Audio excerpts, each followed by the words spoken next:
Tu tá aí aprendendo a programar, aprendendo inglês, sonhando com uma vaga remota para os Estados Unidos, e aí... Pimba, vem a Section 174 na tua cara. E pior, ninguém tá falando disso. Ninguém não, né? O Gergely Orosz tá falando. Will US companies hire fewer engineers due to Section 174? Vamos falar disso e como essa mudança numa das leis de impostos nos Estados Unidos pode impactar o teu freela do Brasil aí pros Estados Unidos. E não só isso, né? Pode impactar todo o mercado de tecnologia. As empresas dos Estados Unidos vão contratar menos engenheiros por causa da Seção 174 ou 174. Oi, aqui é o Gergely. Eu vou ler essa parte aqui porque afinal eu tô gerando conteúdo em cima da newsletter do Pragmatic Engineer, então nada mais justo, né? Oi, aqui é o Gergely com uma edição bônus e gratuita da newsletter do Pragmatic Engineer. Nesse artigo, abordamos um dos 4 tópicos da edição de hoje do The Post, exclusiva para assinantes. Para receber edições completas 2 vezes por semana, assine lá a newsletter dele. Vamos lá. Em outubro, analisamos empresas bootstrapped fundadas por engenheiros de softwares, e o artigo teve grande ressonância com muitos leitores. Recebi muitas mensagens de fundadores bootstrapped. Bootstrapped, para quem não sabe, é uma startup que está se autofinanciando, né? Muitas mensagens eram reclamações sobre algo chamado mudanças na seção 174. Eis o que um fundador disse. Você já ouviu falar de uma mudança na seção 174 da lei tributária dos Estados Unidos que entrou em vigor há alguns anos?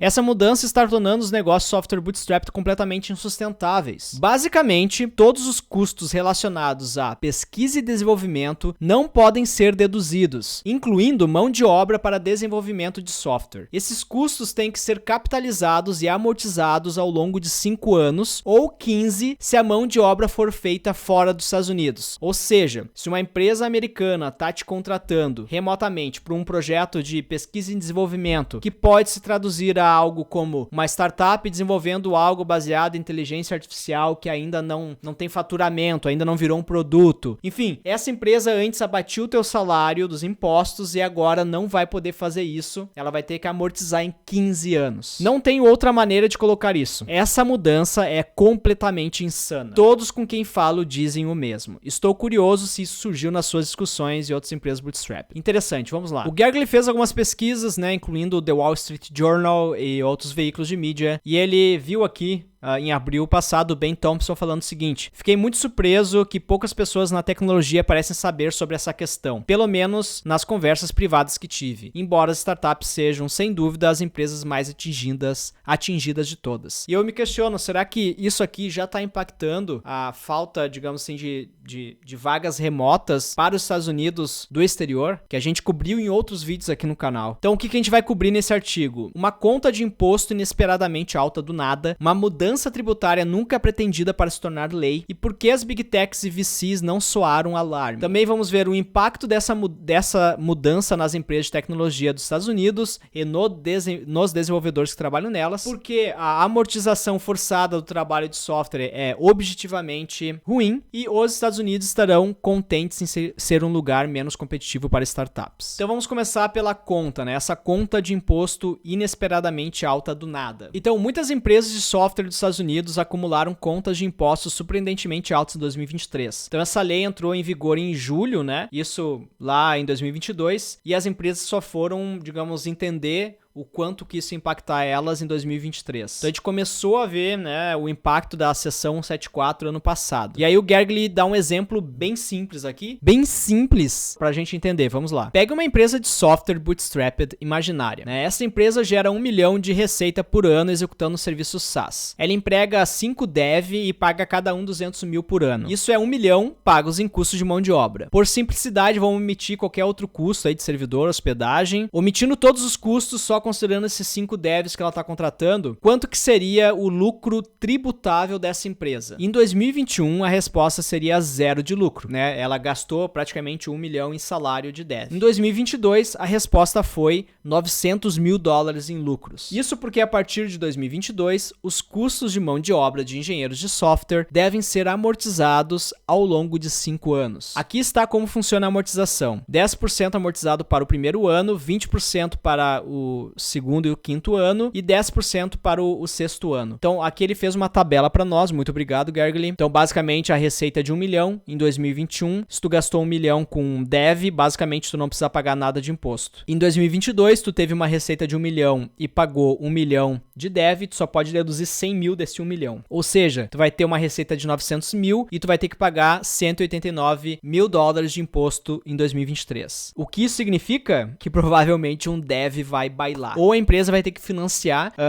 se financiar com um banco ou com um investidor para pagar os impostos, né? Sendo que ela não tá tendo um lucro real. Então, o que acontece com uma pequena empresa bootstrapped que não tem 189 mil dólares em caixa disponível para pagar esse imposto? Existem duas opções. Pegar um empréstimo com uma taxa de juros relativamente alta, como eu falei para vocês, ou demitir um engenheiro de software que ganha 200 mil por ano e usar essa economia para pagar a conta. Na verdade, não adianta, né? Porque ela já tem uma conta a ser paga. Então, mesmo se demitir, ela vai ter que ainda se autofinanciar esses 189 mil dólares para pagar a conta. Vamos para o próximo tópico. Menos contratações de dev e mais demissões já estão acontecendo em pequenas empresas de tecnologia dos Estados Unidos. Em janeiro do ano passado, em um artigo do Wall Street Journal, o analista de políticas Alex Muresiano estimou que essa mudança no código tributário custaria aos Estados Unidos cerca de 20 mil empregos em tempo integral para devs. E eu tenho mais relatos do mundo real de como as empresas dos Estados Unidos estão sendo afetadas diretamente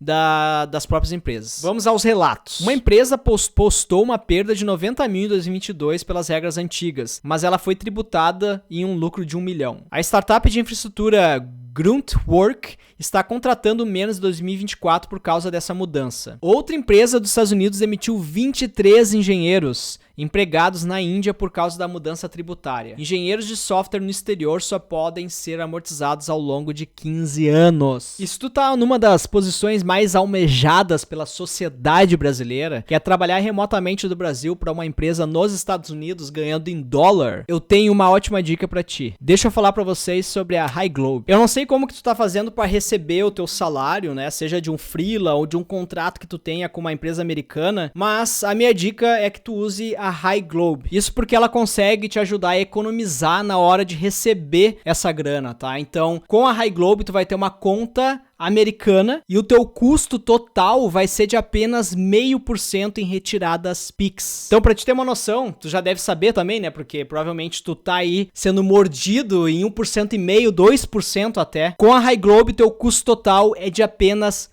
0,5%. E isso se tu tiver fazendo a retirada via Pix pra tua conta no Brasil, tá ligado? Porque se tu quiser, tu pode deixar o dinheiro na tua conta, tu tem toda a liberdade pra até mesmo transferir pra um cartão pré-pago Mastercard e usar globalmente o teu dólar. E eles estão com uma promoção especial que se tu se cadastrar lá com o link que tá aqui na descrição, tu recebe $50 na tua primeira transferência de pelo menos $500. Agora, já falamos de coisa boa, né? Mas vamos voltar aqui pra falar de algo ruim. Uma mudança tributária que nunca se pretendia que se tornasse lei. Então, o que são as mudanças na seção 174? Precisamos voltar alguns anos para entender. Em 2017, o então presidente Donald Trump assinou o ato Tax Cuts e Jobs de 2017, que reformulou os códigos tributários e reduziu impostos. Por exemplo, reduziu a faixa de imposto mais alta de 39,6% para 37%. Para fazer o projeto passar por regras orçamentárias rigorosas, o Senado usou um processo chamado reconciliação, adicionando mudanças no código tributário que atrasavam aumentos de impostos. Esses aumentos atrasados equilibravam a redução de impostos. Uma dessas mudanças foi a seção 74, prevista para entrar em vigor 5 anos depois, em 2022. É aquelas mudanças, né, cara, nas regras tributárias que, assim, só vai entrar em vigor daqui a 8 anos. Daí o cara pensa, eu ainda tenho 8 anos. E uma hora chega e a gente tá se questionando, por que ninguém nunca falou disso? Opa! Lucas Montano aqui do futuro. Se em algum momento desse vídeo, cara, tu se sentir meio desmotivado a tentar uma vaga pro exterior, primeiro dá uma olhada nos tópicos aqui do vídeo e pula pro último tópico. Então, por que as Big Techs ou os VCs não soaram um alarme? Grandes empresas de tecnologia tendem a se manifestar sobre questões como essa por meio de coalizões, associações comerciais e lobistas. Amazon, Microsoft, Intel, Ford, Lockheed, Martin e outras empresas dos Estados Unidos criaram a coalizão de P&D dos Estados Unidos em 2018 para defender a reversão dessa mudança. Eles deveriam ter falado aqui, né, causando demissão em massa. E é incrível como parece que tudo caminhou, tá ligado? A amortização de P&D, essa lei aqui, seção 174, a pandemia, surgimento de inteligência artificial. Cara, que roteiro, hein? Que roteiro. Tá de parabéns aí, tá de parabéns pela simulação. Aqui está como a mudança 174 impactou algumas empresas. Microsoft, 4,8 bilhões adicionais pagos em impostos em 2023. A empresa gerou um lucro de 72 bilhão naquele ano.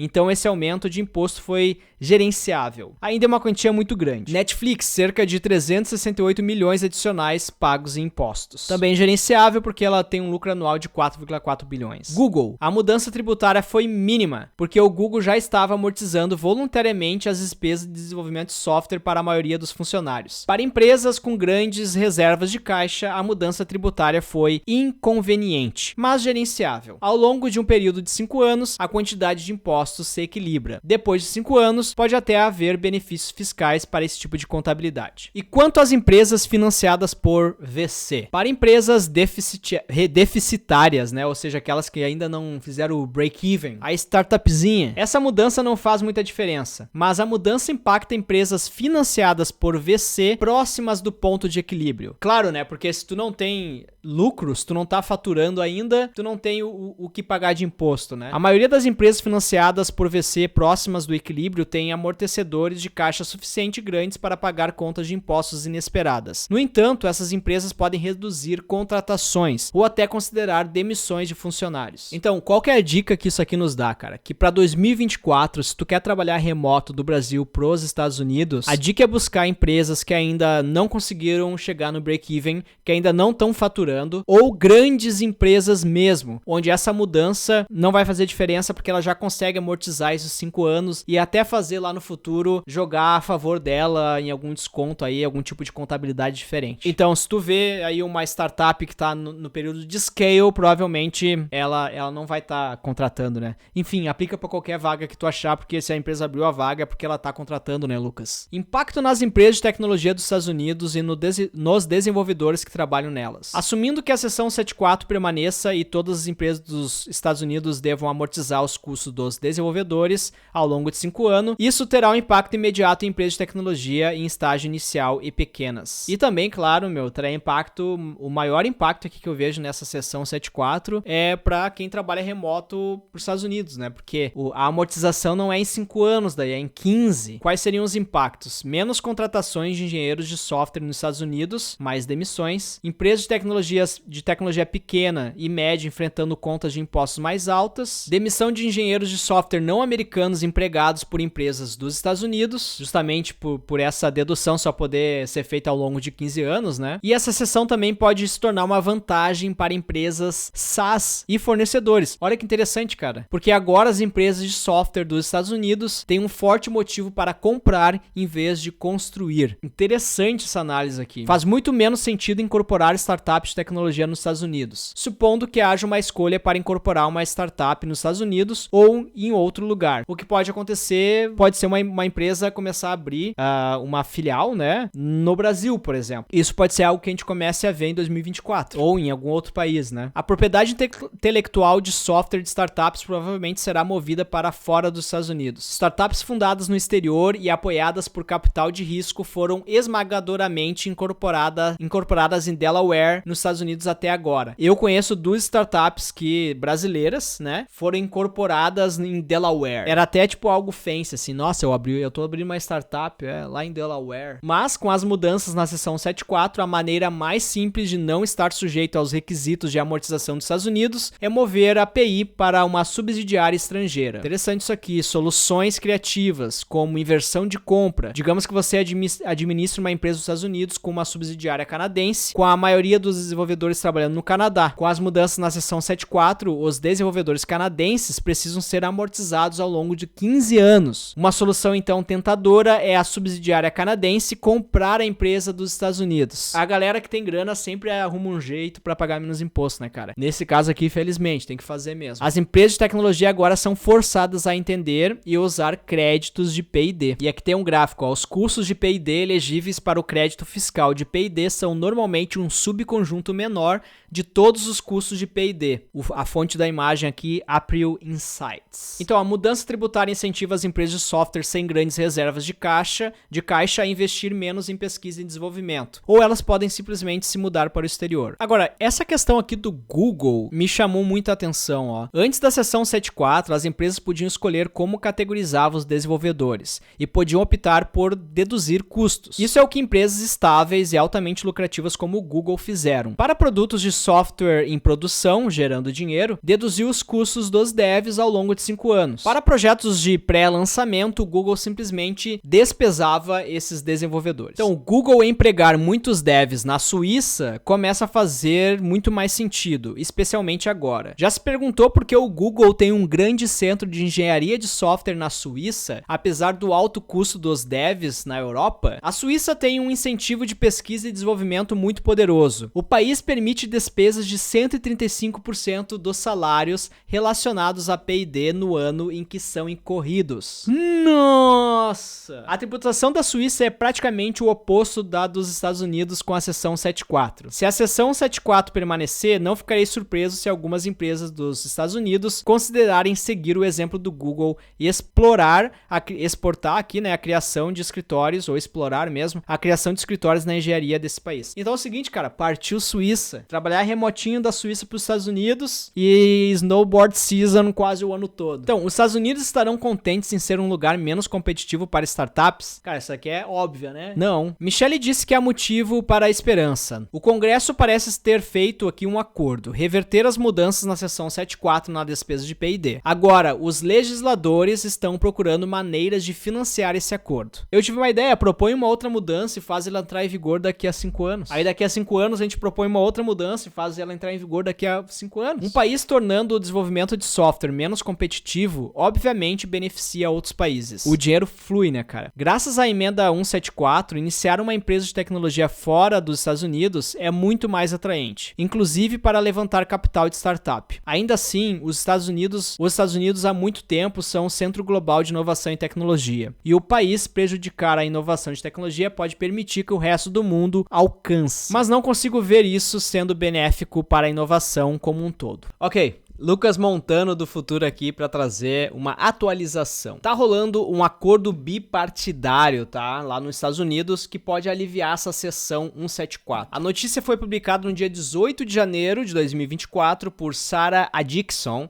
e eu tô colocando o link aqui na descrição para que tu possa se atualizar. Vamos aguardar para ver que tipo de alívio essa lei pode trazer para nós, né? E eu vou manter vocês atualizados aqui no canal. E eu quero dizer também que essas mudanças tributárias que eu falei, da Section 174, né, seção 174, elas não necessariamente vão destruir o sonho aí de quem quer trabalhar remoto do Brasil para os Estados Unidos. E também elas podem não impactar quem hoje já trabalha remotamente para uma empresa americana. Isso porque, ao meu ver, o Brasil tem uma vantagem que é muito grande e que supera qualquer mudança de tributação nos Estados Unidos. Os profissionais brasileiros, eles são extremamente qualificados, a gente tem uma cultura que é muito semelhante à dos Estados Unidos e uma moeda que é fraca frente ao dólar. Isso significa que uma empresa americana, ela consegue pagar, digamos, $100 mil por ano por um bom sênior qualificado no Brasil e que ela não conseguiria muitas vezes nem pagar isso por um bom júnior nos Estados Unidos. Então, eu realmente acredito que contratar brasileiros qualificados ainda é o melhor deal, é o melhor negócio para uma empresa americana. Tendo dito isso,